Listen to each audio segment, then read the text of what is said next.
Assalamualaikum warahmatullahi wabarakatuh. Alhamdulillahirabbil alamin wa bihi nasta'inu ala umuri dunya waddin. Sayyidina wa maulana Muhammadin wa ala alihi wa sahbihi ajmain. Qala rabbi shrah li sadri wa yassir li amri wa ta'lik bi lisani wa farj bi qurbi wa namir qalbi wa akhirim bi bihlubi wal fahmi warzuqnil qur'ana wal ilma wal fahma ya qadil hajat. Akhiribni bi anwa'il khairati fa innahu la haula wala quwata illa billahil aliyyil azim. Asyhadu an la ilaha illallah wa asyhadu anna Muhammadar Rasulullah. Allahumma sholli ala sayyidina Muhammad wa ala ali sayyidina Muhammad. Allahu akbar. La haula wala quwata illa billahil aliyyil azim. Bismillahirrahmanirrahim. Amma ba'd. Buat sedulur-sedulurku senusantara, khususnya para pecinta bambu unik Nusantara dimanapun berada, juga teman-teman pembolang, teman-teman sehobi, juga teman subscribe Bambu Wengker dimanapun berada. Alhamdulillah kali ini bisa berjumpa lagi dengan Bambu Wengker. Alhamdulillah kita semua masih dalam keadaan sehat walafiat. Allahumma amin.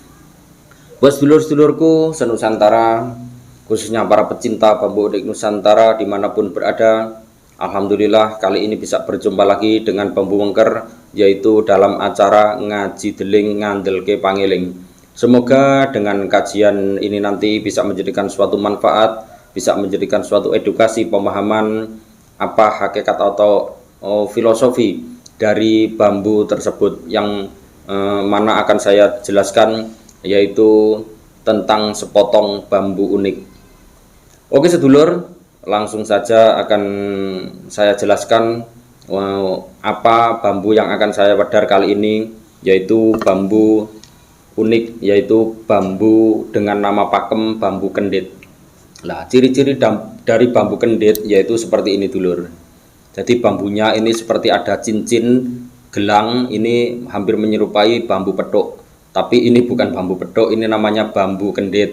Nah, mungkin sedulur-sedulur sudah jelas dan paham sekali, apalagi teman-teman pembolang, juga teman-teman pembolang, juga teman pecinta bambu unik Nusantara lah. Yang jelas bambu kendit ini sudah tidak asing lagi di kalangan pembolang dulur-dulur senusantara. Oke sedulur, langsung saja akan saya wedar apa hakikat atau filosofi dari bambu kendit tersebut. Pada hakikatnya bambu kendit tersebut yaitu memiliki makna atau arti pada kehidupan manusia atau pada diri kita, yaitu setidaknya kita sebagai hamba harus selalu berserah diri pada Allah Subhanahu wa taala akan segala keputusan yang telah diberikan oleh Allah kepada kita semua. Oleh karena itu, di dalam bambu kendit ini, yaitu setidaknya kita sebagai hamba itu harus bersikap prihatin tentang arti kehidupan yang telah diberikan oleh Allah kepada kita. Oleh karena itu, di dalam bambu kendit ini yaitu menggambarkan tentang rasa keprihatinan pada setiap hamba itu yang ditujukan pada Allah Subhanahu wa taala, supaya apa yang menjadi bagian dari kehidupan di dunia ini sampai besok di akhirat tentulah selalu mendapatkan ridho dari Allah Subhanahu wa taala. Oke sedulur, di dalam kajian bambu kendit tersebut secara jelas atau secara gamblang dalam pemahaman, yaitu mengenai tentang arti kehidupan di dalam sehari-hari. Karena kita sebagai hamba itu tidak lepas dari rasa keinginan atau rasa untuk mencapai kesuksesan di dalam kehidupan kita selama di dunia ini sampai besok di akhirat. Karena di dalam bambu kendit ini memiliki dua jurusan. Yang pertama yaitu jurusan tentang urusan duniawi, dan yang kedua adalah urusan akhirat. Tapi di sini akan saya wedar yaitu yang pertama, yaitu tentang jurusan duniawi. Soalnya manusia itu tidak lepas dari kehidupan di dunia ini. Oleh karena itu, di dalam hakikat atau filosofi dari bambu kendit tersebut, yaitu menggambarkan setidaknya kita sebagai hamba Allah Subhanahu wa taala kalau ingin mencapai kederajatan di dunia, yaitu setidaknya harus selalu memiliki hati yang berjiwa positif, sekaligus memiliki jiwa-jiwa yang benar-benar prihatin, yaitu yang ditujukan kepada Allah Subhanahu wa Ta'ala, supaya apa yang menjadi bagian dari kehidupan kita itu ditata oleh Allah Subhanahu wa Ta'ala, yaitu tentang urusan duniawi, termasuk urusan rezeki, juga lain-lainnya yang termasuk dengan urusan duniawi. Karena di dalam kehidupan manusia selama hidup di dunia ini, tentulah di situ selalu mendapatkan atau selalu memiliki suatu cita-cita yang tinggi. Nah, cita-cita itu yaitu apa yang menjadi bagian dari kehidupan di dalam mengarungi sebuah kehidupan di dunia ini. Terlebih yaitu tentang rasa kecukupan atau ingin memiliki rasa kecukupan di dalam kehidupan ini. Oleh karena itu, setidaknya kita sebagai hamba Allah itu harus berserah diri akan segala keputusan yang telah diberikan oleh Allah kepada kita. Dan disitulah itu adalah bagian dari kunci pertama yang kita serahkan pada Allah Subhanahu wa Ta'ala. Dan kita harus benar-benar hakul yakin pada Allah Subhanahu wa Ta'ala atas segala janji-janji Allah yang telah dijanjikan kepada semua hambanya.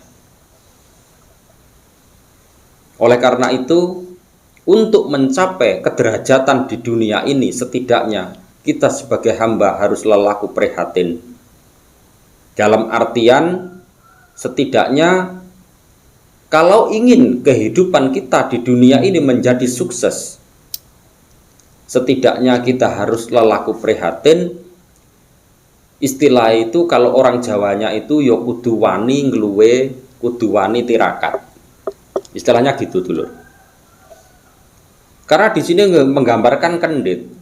Kendit ini adalah sebagai lelaku prihatin. Ini adalah gambaran sebagai ikat pinggang. Jadi kita jangan selalu menuruti hawa nafsu, entah itu hawa nafsu secara pikiran atau secara batin atau secara di kedalaman di dalam jiwa kita. Kalau kita mengumbar tentang segala sesuatu, hawa nafsu, keinginan-keinginan yang tidak berdasarkan pada jiwa kita, tentulah di situ tidak akan sukses dalam menempuh kehidupan di dunia. Karena orang itu kalau ingin sukses di dunia, itu setidaknya harus, istilahnya itu kalau bahasa Jawanya, itu istilahnya itu yang pertama yaitu lelaku prihatin. Dalam artian harus benar-benar menjaga jiwa kita secara dohir maupun secara batin. Istilahnya itu setiti ati-ati. Itu kalau bahasa Jawanya. Jadi harus diiringi dengan setiti ati-ati duweni rasa gemi. Kalau bahasa Indonesianya yaitu harus selalu berhati-hati dalam menjalankan segala tingkah laku kita, segala kehidupan kita, dan harus diiringi dengan benar-benar selalu prihatin, atau setidaknya itu jangan terlalu boros dalam kehidupan kita. Karena orang itu kalau terlalu menuruti hawa nafsunya, itu sampai kapanpun tidak akan sukses dalam menempuh kehidupan yang sebenarnya. Jadi di dalam bambu kendit ini menggambarkan, ini adalah sebagai simbol di dalam kehidupan manusia. Setidaknya di dalam kehidupan manusia itu kalau ingin sukses secara lahiriah, itu harus diiringi dengan laku prihatin atau kudu poso, lelaku titi setiti, hati-hati, juga tidak mengumbar keinginan-keinginan yang tidak ada manfaatnya. Secara otomatis kalau sudah bisa melakukan itu, otomatis istilahnya itu gemi. Gemi itu dalam artian itu tidak terlalu gegabah dalam mengatur perekonomian, juga tidak terlalu boros untuk mengatur suatu perekonomian. Kalau istilahnya itu harus lelaku prihatin, itu harus benar-benar berserah diri pada Allah Subhanahu wa Ta'ala, bahwa segala sesuatu itu adalah Allah yang memberikan kepada kita. Oleh karena itu, di dalam pencarian jati diri akan arti kehidupan di dunia ini, tentulah di situ akan menjadikan kesuksesan di dalam kehidupannya. Oleh karena itu, dimasukkan lagi ke dalam rasa, yaitu harus diiringi dengan rasa benar-benar hakul yakin pada Allah Subhanahu wa Ta'ala, bahwa untuk mencapai kehidupan sukses di dunia juga sukses di akhirat itu tentulah harus diberi suatu keselarasan dalam kehidupan untuk kedua-duanya. Itulah kunci untuk kesuksesan di dalam kehidupan ini. Makanya di sini kendit. Kendit ini menggambarkan itu, kalau istilahnya itu, kalau bahasa umum secara dohiriyah itu bahasa ini ikat pinggang gitu loh lur. Ikat pinggang yaitu sabuk. Talenono wetengmu sing rapet-rapet, ojo ngumbar wetengmu. Nah, gitu loh maksudnya.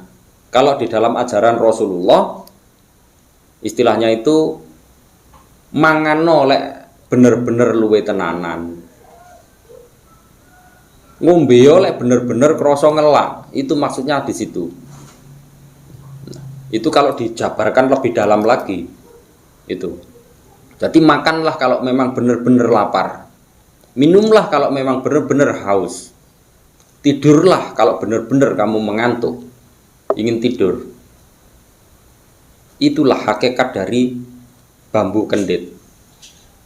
Jadi intinya untuk menempuh kesuksesan di dalam dunia ini sampai di akhirat tentulah harus diselaraskan antara perbuatan lahir dengan perbuatan batin, supaya di dalam kehidupan ini selalu mendapatkan hidayah dari Allah Subhanahu wa Ta'ala. Jadi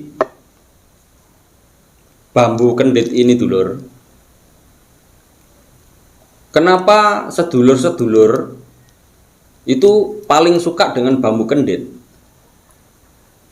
Terutama untuk liontin, untuk bandul kunci, intinya itu untuk suatu sarana pegangan. Inilah rahasianya. Biasanya dipegang oleh seorang pedagang untuk jualan, entah itu jualan apa saja, untuk pegangan supaya kalau ada yang meyakini itu pinggangnya supaya kuat dalam mengangkat segala sesuatu, untuk sarana pegangan untuk jualan sesuai dengan keyakinan masing-masing. Itulah hakikat dari bambu kendit tersebut. Makanya kalau berjualan terus memakai istilahnya itu sarana, ini untuk dipakai sarana untuk jualan, itu sebenarnya itu pengingat kita, pengingat pada diri kita supaya lek dodolan iki yo sing ati-ati, yo sing gemi setiti ati-ati. Jangan terlalu menuruti hawa nafsu untuk memenuhi keinginan-keinginan yang tidak ada manfaatnya. Dan situ diiringi dengan keyakinan hati, selalu minta petunjuk sama Allah supaya diberi jalan kebaikan untuk menuju jalan kesuksesan. Inilah hakikat dari bambu kendit ini dulur.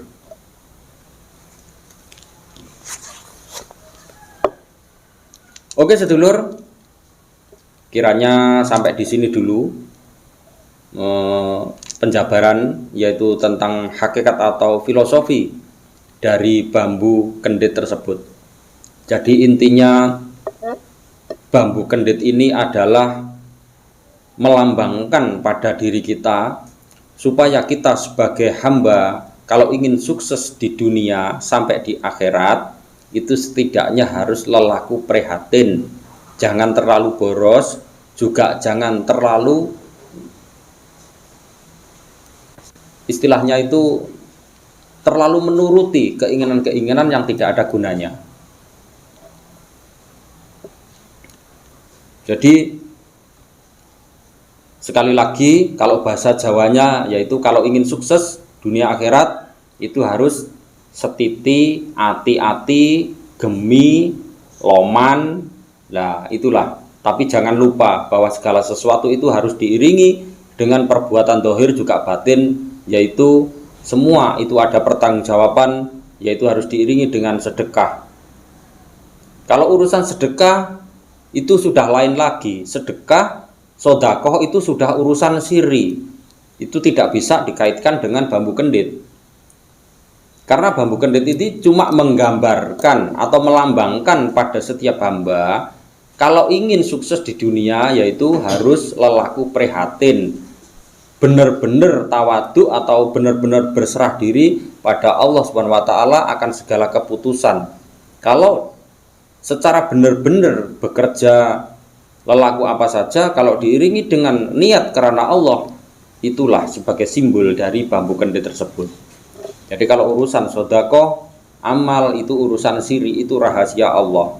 Itu tidak ada kaitan dengan bambu kendit, tapi itu adalah bagian dari siri atau urusan lelaku rohani. Itulah hakikat dari bambu kendit. Oke sedulur, kiranya sampai di sini dulu perjumpaan kami, yaitu tentang ngaji deling. Semoga dengan kajian ngaji deling ini dengan sepotong bambu, yaitu bambu kendit ini, semoga bisa menjadikan inspirasi atau suatu pemahaman arti tentang kehidupan di dunia. Kalau ingin sukses di dunia, tentulah di situ harus lelaku prihatin, prihatin pada diri sendiri, juga prihatin pada rasa kita, pada kehidupan kita, dan semua itu kita kembalikan pada Allah Subhanahu wa taala. Bahwa Allah Subhanahu wa taala yang telah menentukan tentang kehidupan manusia.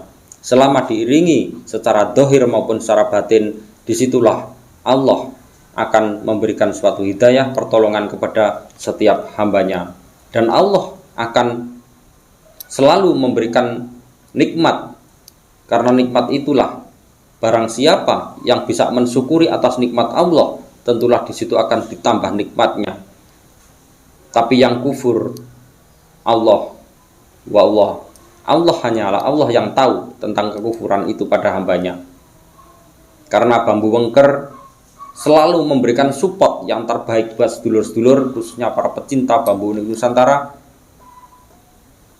Semoga di dalam kajian bambu ini terus menjadikan inspirasi hal yang positif dan positif tentang kehidupan kita dalam sehari-hari.